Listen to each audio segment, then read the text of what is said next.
Assalamualaikum warahmatullahi wabarakatuh. Innal hamdalillah nahmaduhu wa nasta'inuhu wa nastaghfiruh wa na'udzu billahi min shururi anfusina wa min sayyiati a'malina. Man yahdihillahu fala mudilla lahu wa man yudlil fala hadiya lahu. Asyhadu an la ilaha illallah wahdahu la syarika lahu wa asyhadu anna Muhammadan abduhu wa rasuluh. Kemudian juga Allah berfirman lagi dalam surah Al-Ahzab 58. Walladzina yu'dzuna al-mu'minina wal mu'minati bighairi maktasabu faqad ihtamalu buhtanan wa itsman mubina. Dan orang-orang yang menyakiti orang-orang mukmin laki-laki dan mukmin perempuan tanpa ada kesalahan yang mereka perbuat, maka sungguh mereka telah memikul kebohongan dan dosa yang nyata. Ini perhatikan ini. Ini untuk para dai, para ustadz yang nuduh bahwa Wahabi, Salafi itu teroris, membunuh banyak kaum muslimin. Ini benar atau tidak ini? Ini tuduhan, menyakiti kaum muslimin, tuduhan-tuduhan ini. Allah akan tuntut di hari kiamat nanti perbuatan ini. Enggak segampang itu. Banyak kiai-kiai, dai-dai, beda pendapat enggak ada masalah. Oh, imamnya juga berbeda pendapat. Tapi diskusi dengan ilmu. Jangan mengatakan Wahabi sesat, Wahabi teroris, Wahabi ini haus darah. Diskusi ayo, kita diskusi. Antum kiai siapa? Ustadz siapa antum? Gus siapa? Ayo diskusi. Tapi jangan nuduh, haram hukum dalam Islam menuduh itu. Mengatakan sesat, mengatakan haus darah, teror, membunuh kaum muslimin. Dari mana antum tahu? Dari mana? Enggak baca, cuma kata orang. Dan semua riwayatnya bohong. Semua riwayat bohong. Dan ini kan yang pertama kali membuat seperti ini siapa? Pertama kali orang Syiah.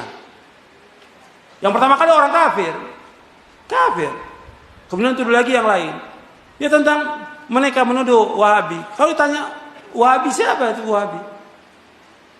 Muhammad bin Al-Wahhab. Kamu tahu Muhammad bin Al-Wahhab dakwanya dakwah tauhid, mengajak orang kepada kemurnian Islam. Mengajak kepada Quran wa sunnah ala fahmi salaf. Membersihkan umat supaya mereka memurnikan tauhid kepada Allah, menjauhkan syirik.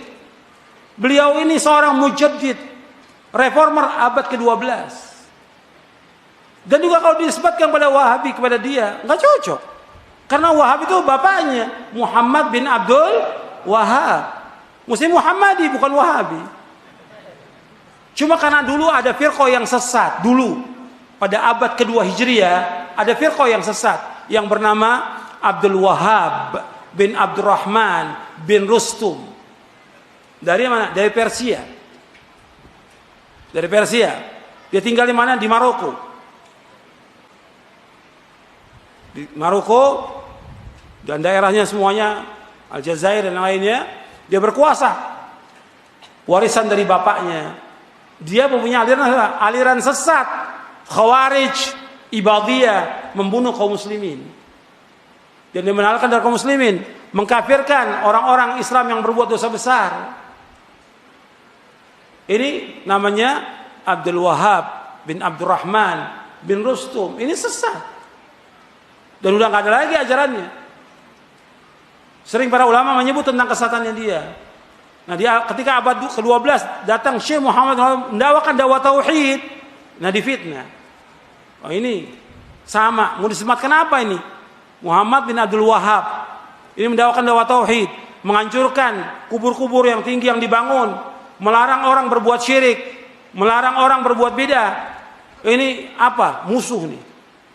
Sehingga para penjajah, orang-orang kafir dari Inggris, Perancis dan yang para penjajah itu, apa yang pas disematkan? Wahabi. Dan gampang. Supaya orang lari dari dakwah ini. Jadi yang pertama kali setan membisikkan kepada orang-orang kafir. Orang kafir membisikkan lagi kepada siapa? Kepada tokoh-tokoh ahlul bidah ini yang menyesatkan. Apa? Pokoknya yang gampang, kalau ada orang yang mengajak orang pada tauhid, melarang orang berbuat syirik, oh Wahabi. Mengajak orang kepada sunnah, melarang bid'ah, oh ini Wahabi. Ini tuduhan. Dan gak boleh seperti ini dalam Islam. Ini menyakiti hati kaum mukminin. Apalagi menuduh Syekh Muhammad Wahab, seorang mujaddid, orang soleh. Orang soleh. Antum bisa lihat dia orang baik, dipuji oleh para ulama seluruh dunia. Dan juga bagaimana dia dari buku-bukunya antum bisa tahu bagaimana kehidupannya dia, bagaimana ilmunya, bagaimana dakwahnya. Jadi ini menyakiti yang seperti ini. Mestinya orang Islam nggak seperti itu. Kita lihat mereka nggak mampu untuk diskusi, nggak mampu untuk adu hujjah. Yang ada apa? Celaan. Sama seperti orang-orang kafir dulu. Orang kafir ketika Nabi mendakwakan dakwah tauhid nggak mampu untuk mengatakan jangan hati-hati kepada Nabi. Apa yang gampang? Orang gila, penyair, tukang sihir, supaya apa? Supaya orang jauh dari dakwahnya Nabi SAW. Sekarang yang gampang apa? Wahabi. Kalau ditanya Wahabi, emang nggak paham dia, suruh jelaskan. Kayaknya apa sih Wahabi, nggak tahu. Jadi ini tuduhan, dan tuduhan ini berat di dunia, berat di akhirat juga. Makanya di sini akan dituntut oleh Allah, dan ini kebohongan. Dia akan memikul apa? Kebohongan dan dosa yang nyata sampai hari kiamat. Cukup sampai di sini kajian kita. Wassalamualaikum warahmatullahi wabarakatuh.